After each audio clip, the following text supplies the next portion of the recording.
El presidente Petro dice que el Centro Democrático y Cambio Radical no quieren que a los trabajadores se les beneficie, que no se les paguen más en festivos, que no puedan cortar su jornada laboral como sucede en otros países. Nos acompaña la representante de Cambio Radical, Carolina Arbeláez. Representante, buenos días.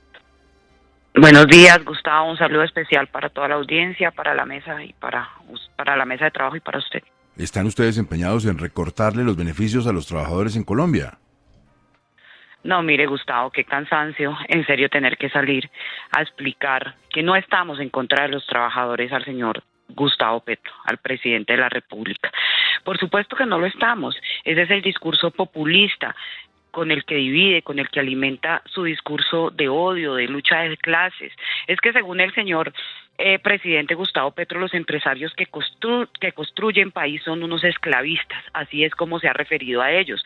Pero resulta que los bandidos, los delincuentes, a esos sí los trata como gestores de paz. Con ellos sí se puede sentar a negociar, a concertar, pero con los empresarios, con los sectores productivos ha sido imposible concertar esta reforma. Entonces, Gustavo, ¿qué más quisiéramos nosotros? Que a los trabajadores se le pagara el 200%, el triple del recargo dominical y la jornada nocturna, como así lo está proponiendo la reforma laboral, o que las indemnizaciones fueran 280% más costosas, como lo propone la reforma. Pero aquí el tema es que el director del DNP, que reconoció ser malo para la matemática, no entiende que los empresarios no van a poder asumir estos costos. Esta reforma incrementaría el 30% los costos de una pequeña, mediana o grande empresa. El 30%, lo que automáticamente la vuelve inviable. ¿Es posible ceder en algo para tener una reforma en la que se unan los empresarios y el gobierno y podamos sacar adelante algo que nos tienda a la posibilidad de entendimiento con el gobierno y el sector privado?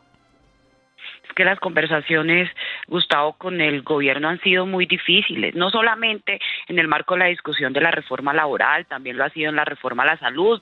Se dieron ustedes cuenta lo que pasó con el presupuesto que presentó el gobierno, un presupuesto desfinanciado de 523 billones de pesos, y fue imposible que se llegara a una pequeña concertación, que era que se presentara el presupuesto de manera responsable y que lo de la ley de financiación se quitara, que era 12 billones de pesos. No fue posible. Finalmente hoy el presupuesto lo tendrán que sacar por decreto, precisamente por la terquedad del gobierno. Entonces, eso es una constante del gobierno nacional. Es muy difícil. Mire, hoy hacer empresa en Colombia es completamente difícil porque los empresarios tienen una carga muy alta tributaria, pagan más del 50% en impuestos que tienen que pagar a los impuestos de la nación, del distrito, los impuestos prediales, y a eso le suman la carga que tendría esta reforma laboral, pues lo que van a terminar haciendo es tener que o cerrar su empresa, su pequeña empresa, porque aquí el 90% de las empresas en este país son pequeñas empresas, el 90%, ese es el sector productivo, la panadería, la peluquería, la tienda, el pequeño negocio con el que sobreviven miles de familias. Entonces yo creo que aquí el gobierno nacional no está pensando en ellos, y lo mínimo que hemos pedido es una reforma que nos permita ser equilibrados, que tanto se genere más empleo, porque aquí con esta reforma el Banco de la República ha dicho que se van a perder 450.000 empleos. Eso es lo que nos preocupa. ¿Qué van a pasar con esas familias que dependen de sus trabajos? Entonces yo creo que aquí no caigamos en esa discusión de que es que estamos en contra de los trabajadores, porque eso es jugarle a lo que quiere precisamente el señor presidente, que nunca ha generado un trabajo en su vida, porque recordemos pues que su carrera la ha hecho en la ilegalidad, nunca ha aportado al sector productivo ni ha dado un empleo en la vida. Representante, el gobierno, en una de las cosas que tiene planteadas en la reforma, y eso sí es verdad que va en camino con lo que están haciendo otros muchos países, es que se pueda, por ejemplo, recortar la jornada laboral, que no tiene nada que ver con dar, digamos, más metálico a los empleados, sino con una especie de salario emocional. ¿Eso, por ejemplo, tampoco lo apoyan? No, mire, es que esa no es la discusión que nosotros hemos dado y en lo que nos hemos opuesto. La verdad es que yo creo que hay que dar una discusión al respecto. De hecho, pues es precisamente el Centro Democrático el que impulsó una ley que reducía la jornada laboral, y yo creo que hay que sincerar el debate.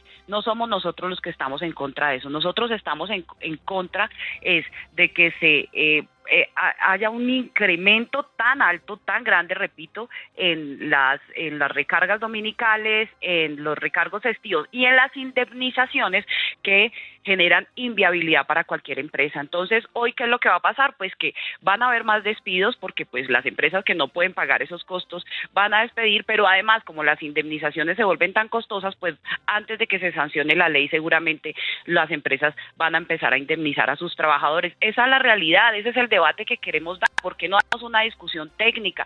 ¿Por qué no le ponemos matemáticas a esto, que es lo más responsable que le estamos pidiendo a la ministra? No concentrarnos en la discusión si se reduce la jornada laboral. Por supuesto que yo creo que hay discusiones que hay que dar, pero precisamente discusiones equilibradas, que tanto busquemos beneficios para los trabajadores, porque no estamos en contra de eso, pero también el equilibrio para que los empresarios tengan la confianza de generar mucha más inversión y de venir a generar mucho más empleos, no de destruirlos, como es lo que pretende hacer esta reforma laboral.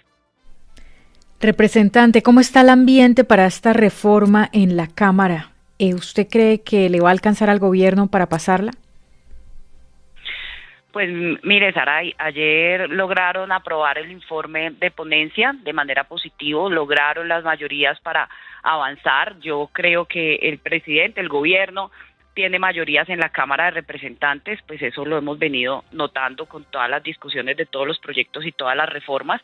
Entonces, yo sí creo que en la Cámara de Representantes, pues la otra semana se va a estar aprobando esta reforma, es el ambiente que yo veo.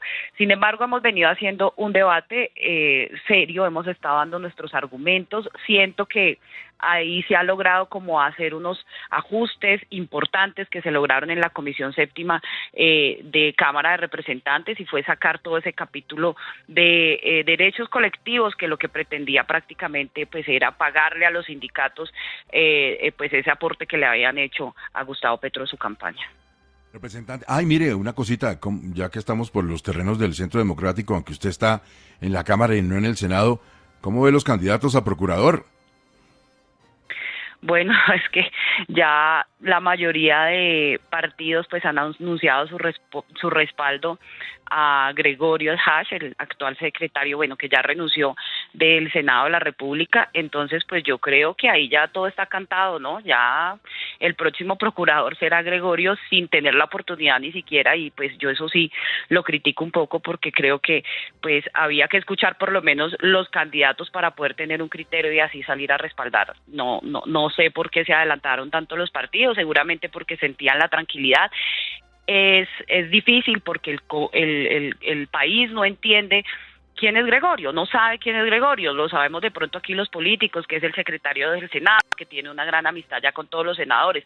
Aquí, como lo está viendo Colombia, es que el Senado le entregó la Procuraduría General al gobierno, al presidente, y hoy pues con Fiscalía, con Procuraduría y con Defensoría pues es muy difícil pues generar confianza, sobre todo para los sectores económicos y empresariales que hoy están en medio de tanta incertidumbre.